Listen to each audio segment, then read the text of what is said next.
Alam mo yung feeling na nandiyan ka lagi para sa ibang tao, tapos kapag ikaw na yung may kailangan biglang mo na mag-isa ka pala, na wala ka palang kasama.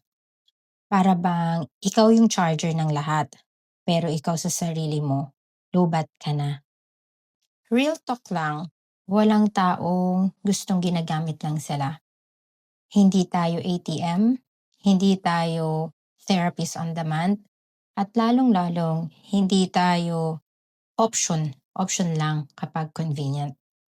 Minsan, tinatawag ka nilang mabait or mapagbigay, pero ang totoo, inaabuso lang nila yung kabaitan mo. And the saddest part is, hinahayaan natin. Bakit? Dahil ayaw natin na tawagin tayong madamot or masama yung ugali natin.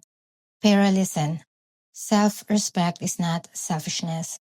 Okay lang na tumulong, pero hindi okay na ikaw yung nauubos. Okay lang magmahal, pero dapat hindi one-sided lang.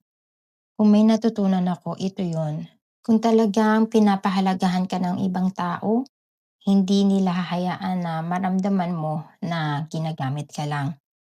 Hindi sila nandyan lang kapag kailangan mo sila. So, kung nakikinig ka dito and feeling mo you are being taken for granted, maybe sign na to. You have to start setting boundaries. Kailangan mo namang piliin yung sarili mo. Remember, hindi ka ginawa para gamitin lang. Ginawa ka para pahalagahan. Huwag mong intayin dumating yung time na mapapatanong ka na lang na kung mawala ka ba, hahanapin ka nila, or baka mawala lang din yung halaga mo sa kanila. Kung napapagod ka na, valid yun. Kung gusto mo nang tumigil, karapatan mo yun. Hindi ka masama kung pipiliin mo yung sarili mo.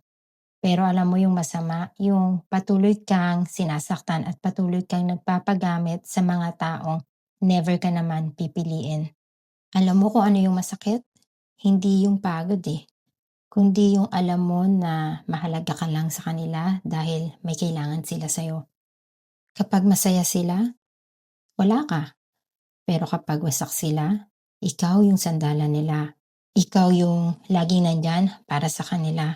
Pero sa'yo, never may nagtanong na kaya mo pa ba or kamusta ka na. Kaya kung kailangan mo pang maubos para lang manatili sila, let them go. Hindi mo sila kailangan. Piliin mo yung sarili mo. Hayaan mo silang umalis.